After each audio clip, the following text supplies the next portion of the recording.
dito. May 23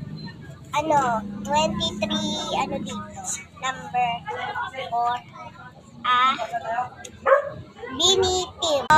Si Stacy, si Jonah, si Gwen,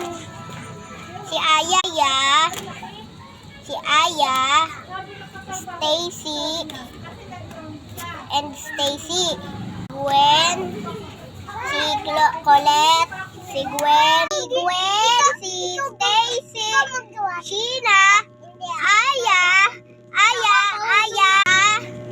Jonah, Mita, na lahat yung nabilang ko sa tindahan sa baryo, sa school namin.